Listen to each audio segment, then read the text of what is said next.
Hi everyone, it's Sue and welcome back to Discovering the Art of Living. Now if you're new to my channel, click on the subscribe button below as well as the bell icon to be notified when I upload new content. So last week I was wanting to remember some beautiful flowers that my friend had sent me for my birthday, so I decided to make my own paper flowers that would last a lot longer. So if you missed that tutorial, click on the link above. So today I'm going to be using those flowers in yet another farmhouse DIY project. Now I did get this idea from my Cricut where I got the pattern for the flowers, but I just kind of altered it a little bit. So I'm going to be making a cute little home sign or thankful sign, and I'm going to be adding the paper flowers to the sign. So if you'd like to see how I make out with this project, let's get started. So the materials for this project will be listed below, but I'm going to be using this kindling wood that I got from the dollar store, as well as the flowers I made in last week's tutorial, my handy dandy Gorilla Glue, some jute twine from the Dollar Tree, some finishing nails. I used white ones, but it doesn't really matter. My lovely shoe polish from the Dollar Tree that I love to use as a wood stain, a hammer to hammer in the nails, and I printed out this clip art of a mason jar, and it's about, I don't know, about 6 inches tall. And this is the thankful peel and stick from my sign that I used last time. So the first thing I did is put down some wax paper to protect my work surface. Then I lined up all of my wood pieces. They are all different sizes, but they're all the same length, so that was handy. And I put it into a rectangle that was 11 inches by 13 inches. Then I glued all of the pieces together.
Once all of the pieces were glued together, I let them dry for about an hour as I wanted to make sure they were really sturdy before I proceeded on to the next step.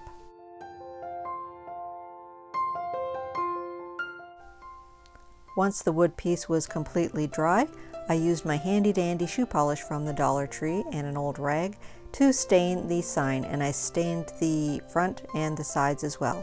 And make sure you do this in a well-ventilated area, as it is quite fumy. Now at first I was a little dismayed that some of the areas really darkened up with the stain, but I thought that just added a little bit of character, and I really liked the way it looked when it was all done. And again, let it dry completely before proceeding to the next step.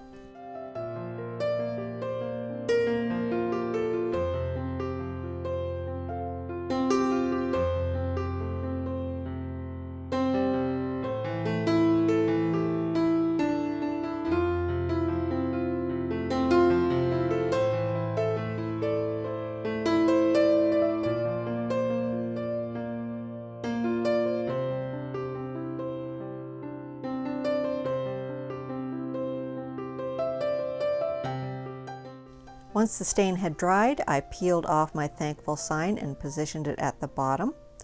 Then I just kind of placed where I wanted the mason jar and the flowers.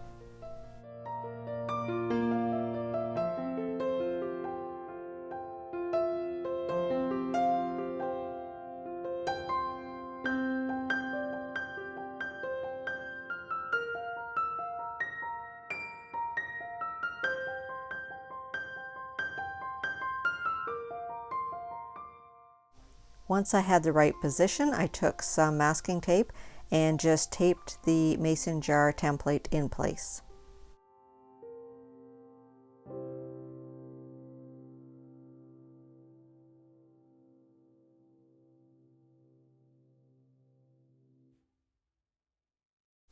Then I took some finishing nails and just hammered them in around the perimeter of the mason jar, about an inch or two apart, to make the bases for a string art. Now I won't subject you to me hammering all of these nails in and the few choice words I may have said when I hit my thumb. So once you get them all the way around, I'll show you how to take the template off.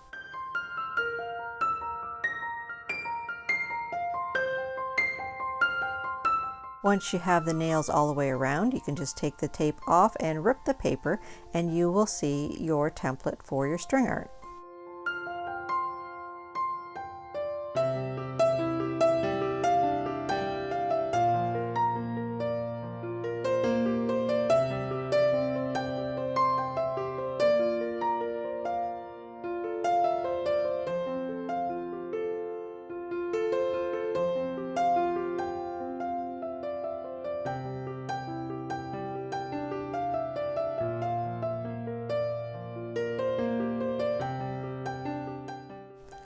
I just straightened up a few nails that were a little bit crooked. Now unfortunately I just realized that I didn't have the camera on when I did this next part, but I took the jute twine and just tied a knot, a little loop, onto one of the nails and just threaded it around to make the outline of the mason jar. Then I just stuck the flowers down in and attached the wire to the nail at the bottom. And there it is, a cute little home sign. Hopefully you enjoyed it, and see you next time on Discovering the Art of Living.